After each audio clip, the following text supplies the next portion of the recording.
Good morning. This is Jason Dean coming live at you again from Film Fanatic headquarters.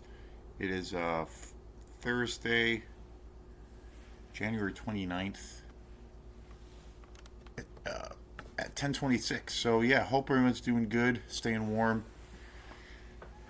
Just saw on the news yesterday that we're supposed to get another. Looks like we're going to get another massive storm here in Maine on Sunday. Last Sunday we had a big storm. It went from about started like last Sunday night or late afternoon, and then it snowed most of the day on Monday. Some places got hit really hard. We got hit pretty hard too. We got about 14 inches of snow, and of course had a snow day from school where I work, and we it's only been I think it's only been our third snow day of the year, which is I guess kind of behind the times a little bit as far as snow days and all those things. But anyway, I saw too that we are supposed to get another big snowstorm on Sunday. I was contemplating on going to a movie, but we'll see. It doesn't sound like that's going to happen. But anyway, so Friday, tomorrow night, if you happen to be in the Brunswick, Maine area, which is about, it's a little ways from here, from my house here in Northport. It's about an hour and a half or so away, give or take, maybe a little bit less, but it's a little hike from here. It's not as far as Portland. It's on its way to Portland. There's a venue in Brunswick which I've never been to before, and I just heard about it after this gig was booked. But we were playing. Osmia is playing at this new. I think it's a newer venue, and it's a bar. I think it's a regular restaurant too, but it's a music space or music club, and it's called Tonic, and it's in Brunswick, Maine. And the show starts at like 8:30, 9 o'clock tomorrow night. There's like three bands playing, so it should be fun. It's our first time back at it as a band. We haven't had any gigs in a while. We took a bunch of time off. We had a real busy 2025 was a really amazing year with the band, and we finished up in about November, December or so with our last dates that we had booked. And we also finished up a recording, like a debut album. My first time recording with Osmia, and it's going to be an album. So we finished that in mid to late November around Thanksgiving. So that will probably come out. Not sure when. We were gonna try to get it to come out. We're gonna go back out on the road. The first thing I ever did with Osmia, which was last year, was we went on tour, and it was a pretty wild and crazy adventure. It was super fun, and I was really new to the band, so I was still kind of figuring out the tunes and kind of trying to fit in and all those things. But everything worked out. It was such a great time. Probably in at least my experience, for what it's worth, probably the most fun I've ever had going going on tour with a band. And we're gonna go on tour again in April. And we originally, when we started recording the album, the Osmia album, they had ideas. Leo and Eric, who have been playing together forever, and the founding members, especially Leo, founding member of Osmia, they had like some original plans of, because the back around that time when we were recording, the they he was Leo was just starting to put together some of the ideas and a couple of the dates for the tour. And so originally they were gonna give the band like a deadline to have the album done by the time we go out on tour. But then after some time went by, we realized, well, maybe it's kind of rushing it. and I know that the whole process is can be a long and tedious process when it comes to like mixing and mastering and all those things, overdubs. So the band decided to just wait till when the record is done. Like, not putting that pressure, because I do think, when everything is done, I think I'm pretty excited for this record, and I think it will probably come out this year, and probably, again, it's totally hard to say, but I would say probably by the summer of 2026. But things change. But we recorded all of the main tracks here at my place. Eric, who plays guitar and bass in the band, has a really great recording studio. But the thing that's really awesome about it is it's a mobile unit, so he can move it anywhere. And it's pretty amazing with technology these days, because I've done a few. I guess, yeah, I'd have to say the last few times I did pretty extensive recording projects was usually in that kind of setting where there was like a mobile setup, and we were able to set up, in a different place, not like your typical studio. And we did that. Quantum recorded last two albums. We recorded that here at my place as well, and that was done through a mobile setup with my great friend Mike Whitehead, who's a really great recording engineer. And then Eric has a really good, a lot of experience as well. So we were able to record everything here, and then we tracked all of the songs, and it's about, I'd say seven, at least seven, probably eight songs. And then we got all the drum tracks done, and basically all the rhythm parts done and all those things. And then the last few weeks and months, Eric and Leo have been tracking some of the vocals, doing overdubs. And I think they did it yesterday. I'm not sure what the status is of that. They're just kind of picking away at it, but I think it's close as far as the completion of overdubs. Because usually, like, anybody out there who doesn't know how recording processes are, they it is pretty different. I mean, you have bands that will do things to a degree virtually, where they will, the band members or the musicians might be spread out in different parts of the country, so they will record in their own studio, record their tracks, and then send them, and then they will be put together at a different location. That's a lot of the times. Well, for session musicians, that's a big thing that happens.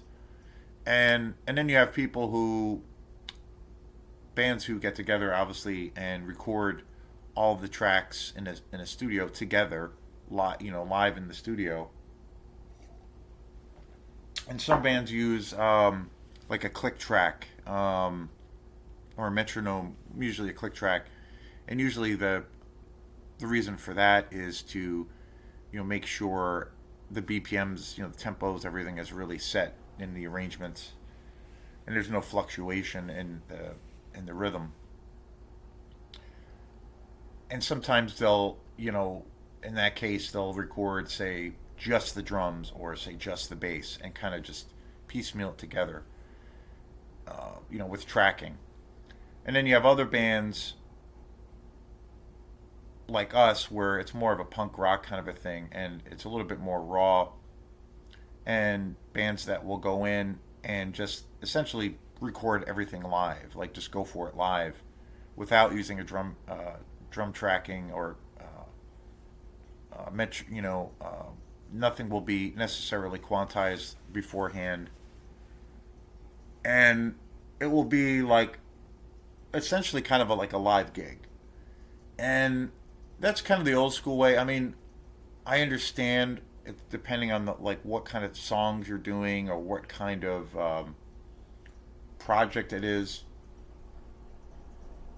there's many different ways to approach recording, and then you can have, when you're recording stuff, say, where you're using a click track and you're in a more, say, state of the art studio, a lot of the times you'll have the luxury of being in a isolated room. Each drummer or guitar player, bass player will have like their own kind of individual space, and they can you know, record their tracks. And a lot of the times, the reason behind that is so there's like total isolation in sound, meaning that like mics don't pick up other instruments. There's no bleed through. Sometimes that is a real big problem with bands that are recording demos or recording things live, because you have a band playing in a room together, and there's numerous miking things going on, and some are direct, some are not, like into the actual console of that's doing the recording. But there's a lot of room for a lot of error as far as bleed through, and you might have the cymbals, the mics that are recording, say, the drum cymbals, that's like overhead mics usually, could be picking up the high frequency from the guitar or the low frequency from the bass, and so it can cause like a weird clash. And then the other problem that can come from that is when you go to mix the tracks and mix with the levels, you have sometimes barely anything to work with because of that bleed through. And so you have to be, you have to be really kind of meticulous that way. I think, really in any way that you record, that a band records, I think you have to kind of be pretty meticulous and try to get a good performance. Obviously, that's the main thing, but have strong enough tracks, and good enough takes of those particular tunes, so when it comes to the mixing process, you have a lot to work with. Because if you don't, it can be really tough. But usually, the way we did it this last year with the Osmia record is we did it pretty much live, and there wasn't any problems, I don't think, as far as like bleeding through with the mics. And there are quite a few overdubs, mainly with guitar ideas and some vocal things. So we'll see how everything goes. So pretty excited. So again, I've been watching so many movies lately, and it's just been so fantastic. I've definitely, for myself and my movie watching habits, I I feel like for myself, like looking back, like I feel like I've set a personal record in the amount of new movies that I've seen. I've never I've never been quite in this place as far as movie watching, and I'm just loving it. I'm loving it to death. And what I mean by that is just like, for like the last 2 weeks, give or take a day or two, I've like literally seen a new movie every night. I don't usually, I mean, I watch a movie. I always watch a movie usually. Very rarely, usually like when my day is done, typically during the week, I kind of call the end of the day for me about quarter after 9, 9:30 at night. And that's usually during the week. I'll fire up a movie then. And then on the weekends, my movie habits are usually like, if it's a Friday or a Saturday, sometimes Sunday, but usually Friday or Saturday. Um, if I don't have a gig, I will usually try to do something fun. I usually like, if there's a band playing somewhere or go to the movies. I usually try to do something fun on Friday and Saturday night. I don't usually like to stay home. I don't go out. too much during the week. Sometimes I do. Every now and then, there's like a, some occasionally we'll go out to go out to a movie or go out for some beers or something. But generally during the week, I'm usually home. I work, and then if I have rehearsals or working on music stuff or just whatever. Um, but usually, like, if there's anything cool going on or something that sounds fun, I will go to it definitely on a Friday or Saturday night. Sometimes I'll stay home. And wintertime, it's quite a bit slower for gigs. But even that being said, like, if I have a gig, then usually it's gonna be on a weekend night, so I'll be at that. Um, and so sometimes, like, Friday or Saturday night, I might not, if I do go out or have a gig, if I get, depending on the time that I get home, I might not watch a movie or, something, whatever. But I usually will watch, definitely, I definitely do some movie watching on Sunday. And if I can squeeze it in, I'll watch a movie Friday night and Saturday. And, but during the week, definitely like every night. And if I'm home, that's what I'll do automatically. But a lot of that time is like I'll spend rewatching movies that I have now that I really have fallen in love with. I'll rewatch them, and then occasionally going to Opera House Video, renting new releases. I'll see new movies then, and then every now and then when I buy Blu-rays, I will watch those, of course, and then rewatch them.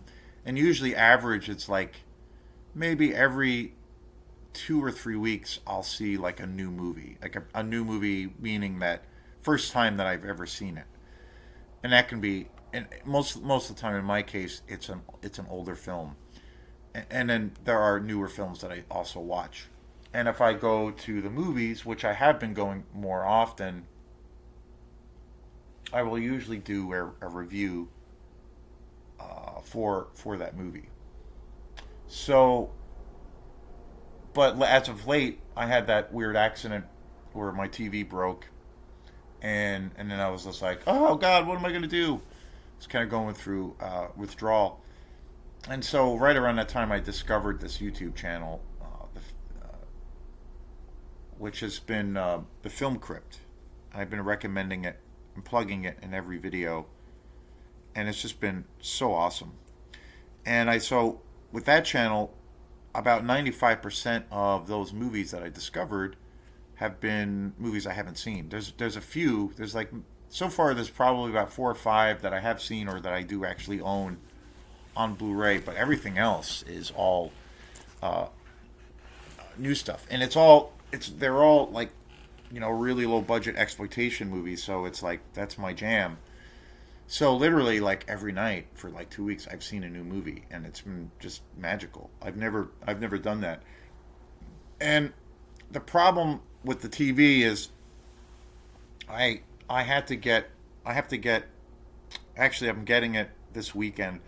I had to get a certain kind of cord uh, for my sound system. I can watch movies, like my Blu-ray player is fine, and DVD player, and I have a new TV, but right now I can only watch movies uh, through the TV, like using, that's my only volume, is the TV volume. So I've been watching movies still through it, obviously, but I'm kind of waiting to when I get the sound system hooked up and it's properly, because I got a pretty nice surround sound system, so I'm waiting for that, and then I'll go back to watching more, regular Blu-rays. But I've been watching so many of these other movies because I don't like, generally I don't like watching movies online, but the quality of these movies is really good. They're all, like, I'd say DVD quality at least, and then you have maybe like a higher end quality DVD. Not as good as Blu-ray, but some of these movies, the transfers are really good. So that's like, and plus they're all like, every movie has just been super awesome, and I've been enjoying the shit out of them. So I've been sticking with that because it's just been a whole lot of fun. And I actually ordered, which again I'm not going to watch them until I have my whole system set up because it won't be will be unjustified. Um, but I probably it's so hard to say because I've seen so many great movies, but I would have to say if there was a gun placed to my head, I would probably say that these two movies are probably my favorite movies that I've seen so far, and that I just enjoyed the most, and I was kind of blown away by them. Uh, and so one of the movies I watched and I reviewed it probably was last week, and I just could not believe how incredible this film was. It's one of those movies that you really have to see to believe because it's just so kind of insane. And the timing was good because Christmas wasn't all that long ago, and I got a couple of gift cards for Amazon, which I don't like really using Amazon, but I got a couple of gift cards from Santa Claus for Christmas, so I had some little extra money. So the movies I ordered two Blu-rays and I just got them in, and I'm so fucking excited. But I got the Blu-ray for Microwave Massacre. This movie is just totally fucking crazy. Yeah, I'm super excited. There's a ton of special features on here. It's from 1979. This movie is totally fucking crazy. It's one of the craziest movies I've seen in so long. It's also like it's a comedy. It's a total black comedy. It's really sleazy. It's a slasher movie. It's a serial killer movie. It's a there's lots of cannibalism in this movie. It's just totally crazy. Totally fell in love with this movie, and I got this beautiful release, and I am so excited to watch. I haven't even opened it yet, but when I get my player hooked up, which should be done with the sound system and my sound bar, which should be by next week, by this weekend,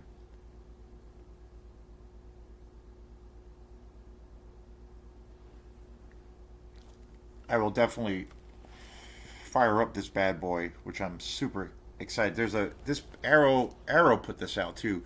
Arrow's a pretty good company. I do own quite a few Arrow movies. Um,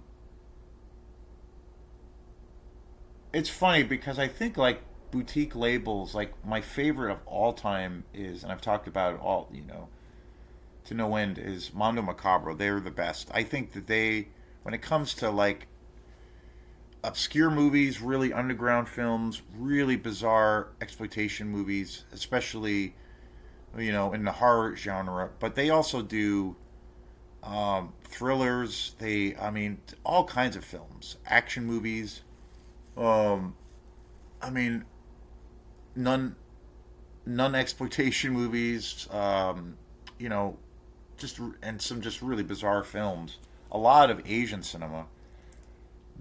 Mano Cabra for me, just in my travels since I've become a real big collector of movies, and especially just like weird shit like this. Mano Cabra still just knocks it out of the park. I got into them probably. I discovered Mano Macabra probably about 5 years ago, 4 or 5 years ago, and it was totally on a whim when I discovered how I discovered Mano Macabra, and I came across a couple of their movies, and I'm like, what is this? This looks insane, and I picked it up, and then I was just like, this is amazing, and then from there, now I'm at a point now if I ever see a Mondo Macabre release and I don't own it, I don't even look at the movie. I just snag it up because every movie I've gotten from them has just been killer. And the thing is if you like taking a deep dive, they take the deepest dive. And the the most depraved depths of cinema. The other thing too is they'll take these like special, these movies that are just so obscure and give them such a royal treatment, and where the transfers are just beautiful, and they always put special features on their discs, which is wild. Like how they're able to dig up this shit. I think my second favorite label is Severin. I think Severin is another label that pretty much I have a lot of Severin movies. They're pretty amazing. Like they really are. They probably have.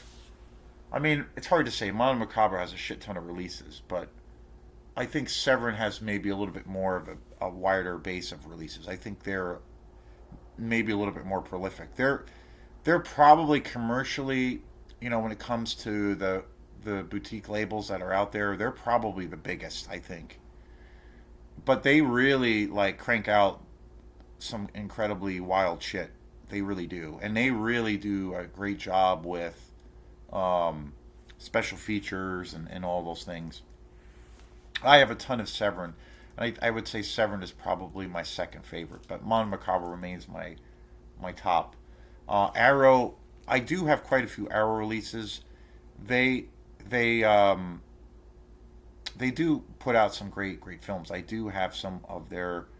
I think now that I think of it, I think most of my Herschel Gordon Lewis movies are all Arrow releases, and that's some deep diving shit. So, but I'm super excited. So when I get my whole thing set up, I'm gonna watch this. This has a bunch of special features on here, so I'm fucking super excited, and to see what it looks like, in Blu-ray. I'm super excited.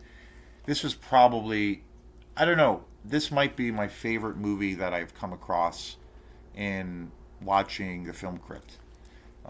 So thank you to Film Crypt for turning me on to all of these crazy movies. The other movie that I was just so blown away by, that I think it's, for me, it's the best, the most, it's, to me, it's the definitive version of Frankenstein. And that is Frankenstein, the True Story. This came out in 1973. Talk about, if you're a fan of, well, practical effects, and especially if you're a fan of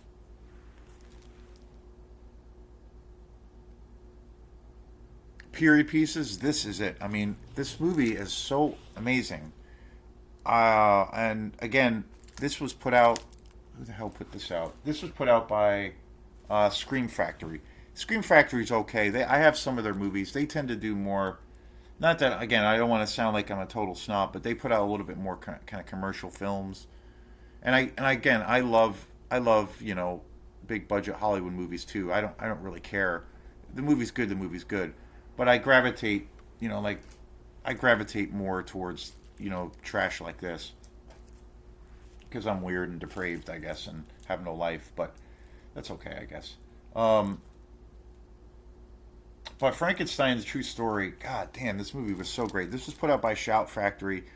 Super excited to watch this. 1973. The other thing that was amazing about this, I watched this about 2 weeks ago. Oh no, less than that. And then I did a review for the channel. This movie's a masterpiece. Like, it really is. It's the best adaptation of Frankenstein I've ever seen.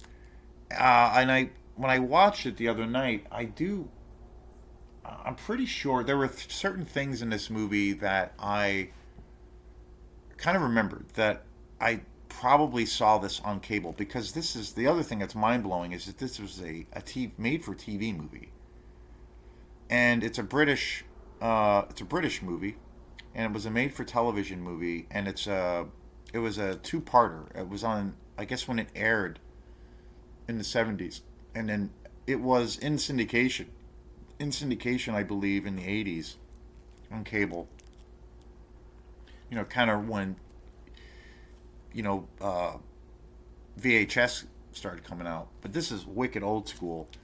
And it's extraordinary. Like, the practical effects in this movie, It's super dark too. It's really dark. Like, again, I Mary Shelley's Frankenstein is such a classic novel, and it's one of my favorite gothic horror novels for obvious reasons. And I that is a book that I do revisit every couple of years, sometimes once a year.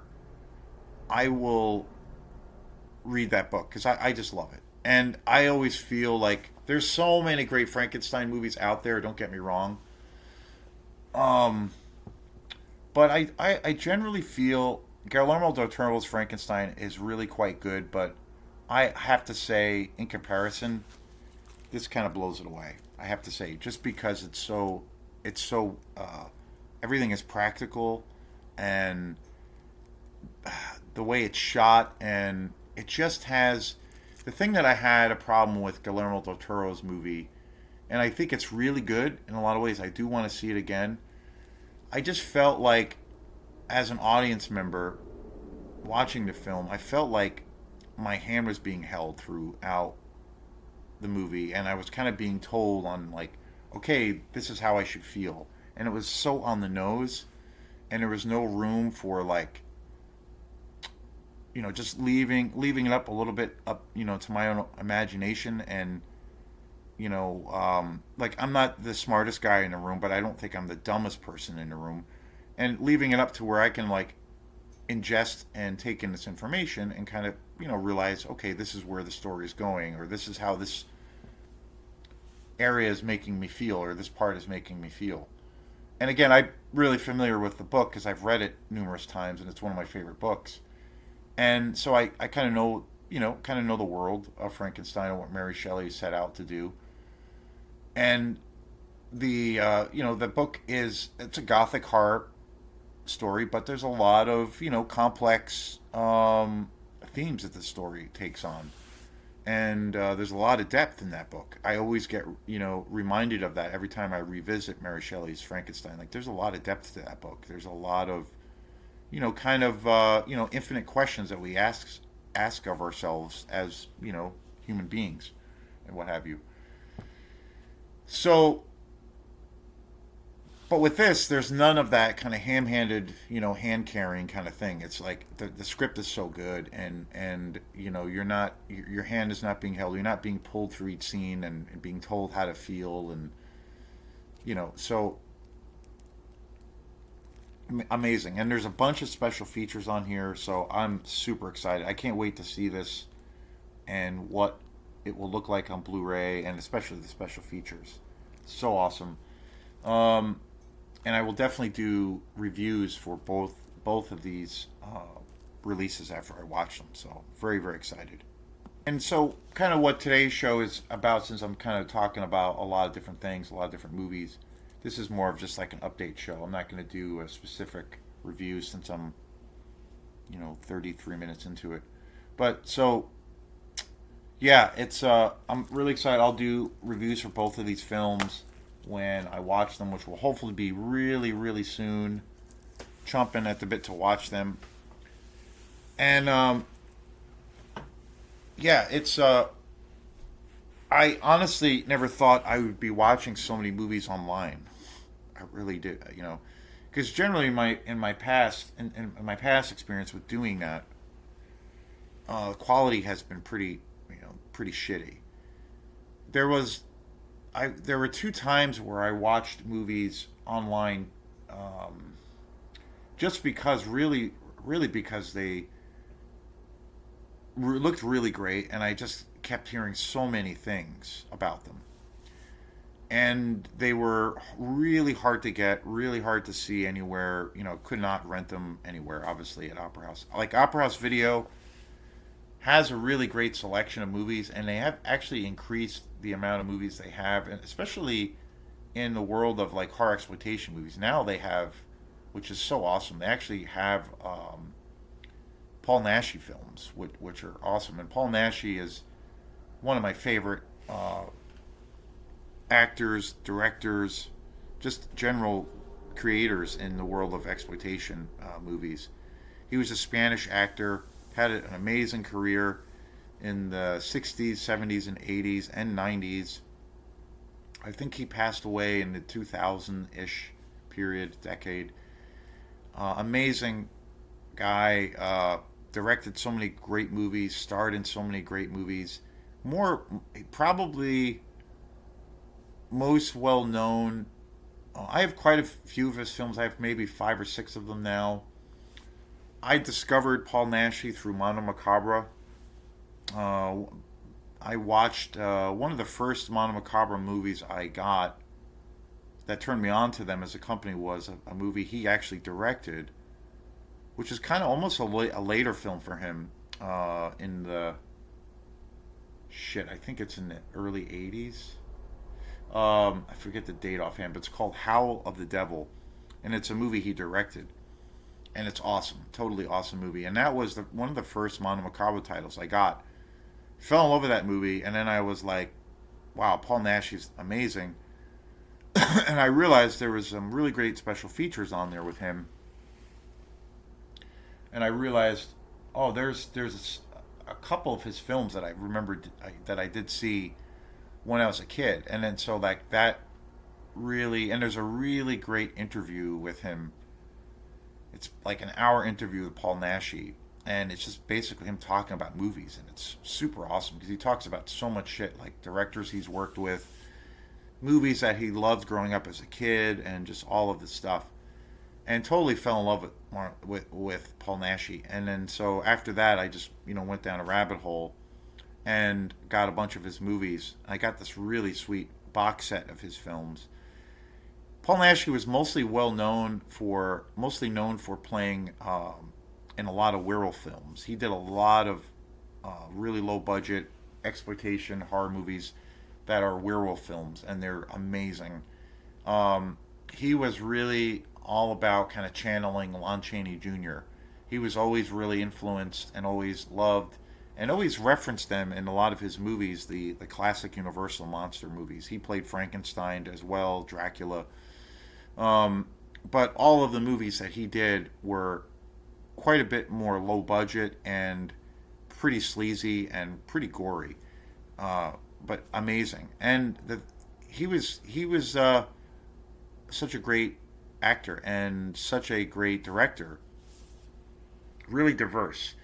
And it's interesting too because when you see like movies with him when he was younger, he really reminds me of like a young. He looks a lot like a young or younger Marlon Brando. He had that charisma, he had that star power, but awesome. So yeah, Opera House Video started carrying his movies, and Paul Naschy has like fucking so many movies under to his credit, like it's insane. I mean, not only as a writer, he wrote films too, but as a director, and then most of the films that he was involved in or with were movies that he starred in. Just amazing, just amazing. He knew everything about the business too. He was a real smart business guy. He knew how the industry worked, and especially working, you know, outside of a big kind of corporate system. Amazing, but the amount of movies he has that, to his credit, is just like one of the most prolific um, actors and directors that I know of, especially when it comes to acting. So it was a couple of months ago when I was in Opera House Video, and I noticed they had a bunch of Paul Naschy movies. I was just like, whoa, this is the real deal now. Shit's going down. So really, really cool.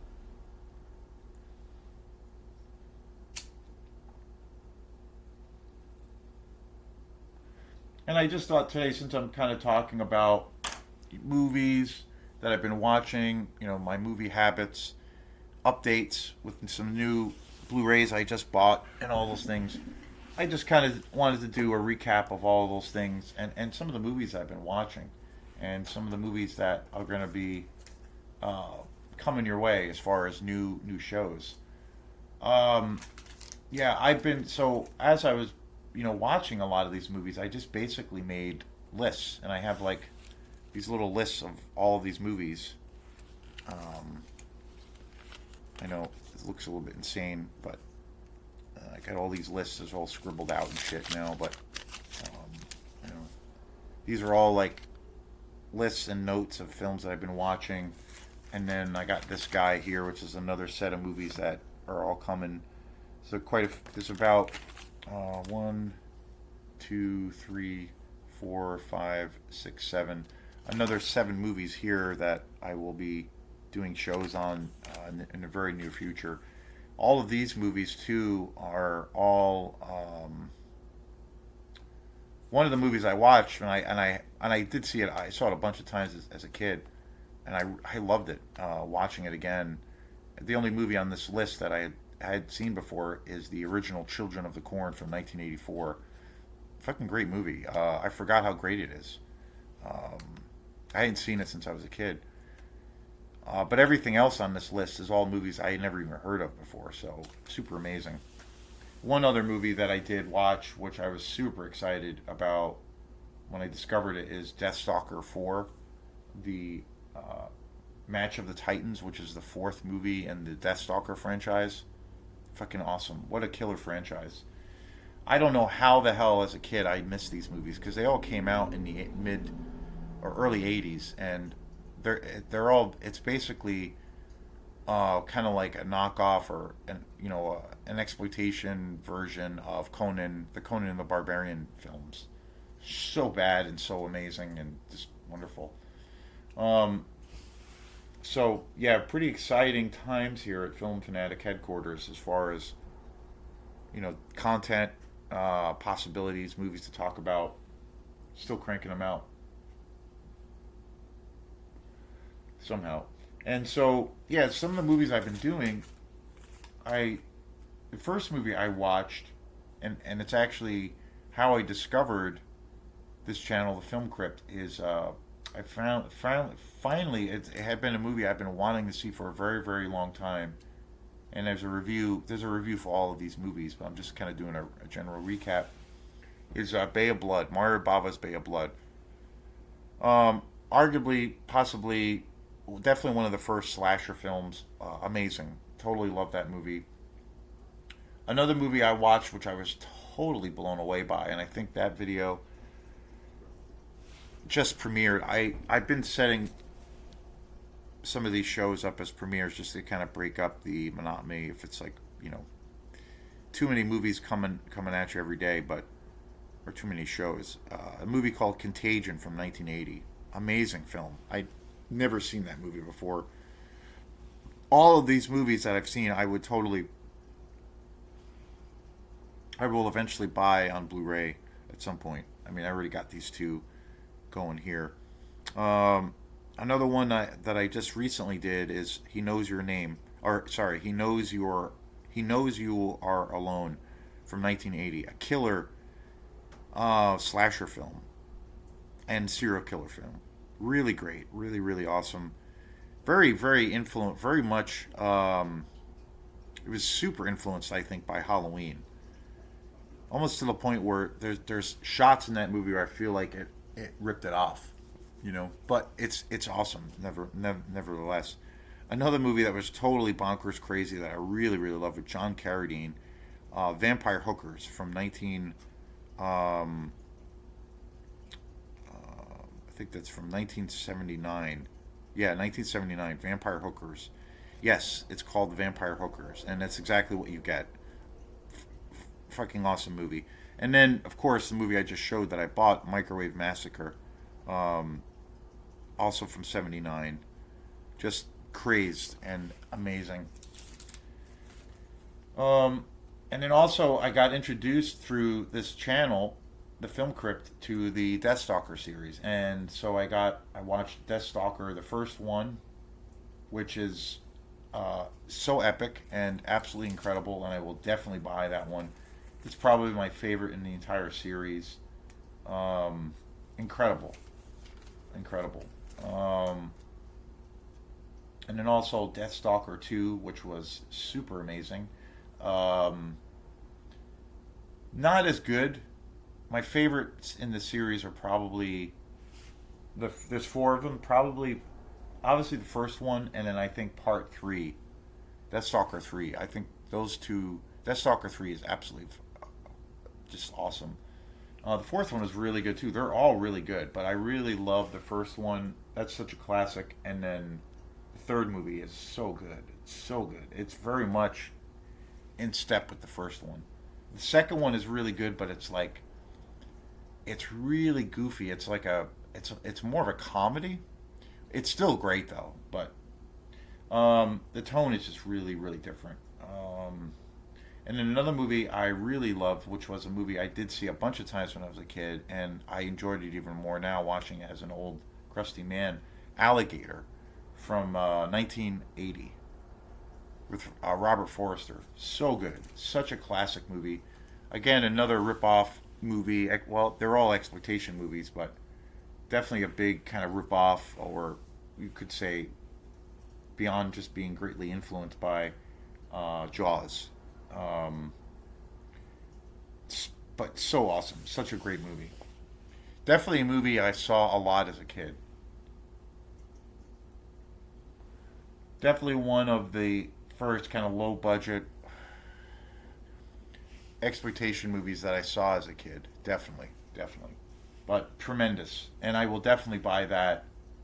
Um, Definitely love to buy that on Blu-ray because I'm sure that exists. That's a fairly popular movie too. Trying to think if I left anything out here. And Massacre, Deathstalker, and then um, Deathstalker 3. Again, amazing film, amazing film. Probably like again, pretty much my second favorite film in the franchise. And then few other movies I did do shows on. Forbidden World, so awesome. Um, Such a total alien ripoff, but absolutely amazing. Absolutely amazing. That came out in '82. I will definitely buy that when I can. Another really cool movie that I think I did see as a kid, but with Ray Milland, called The Attic, 1980. Fantastic movie. Really, really good. And then obviously another movie I bought that I think is just spectacular. It's a masterpiece. Frankenstein, A True Story from '73. Uh, just fantastic. And so that's all the movies so far, and I still got eight more or so on this list, which I'm not going to really talk about. Keep that as a little surprise until the movie reviews are done. So yeah, lots of things happening here at Film Fanatic headquarters. So yeah, I just wanted to do a quick kind of recap update of the movies I've been watching. Um, just some reflective thoughts on that, and talking about my movie habits and all that shit. So thanks again, and have a good day. Peace.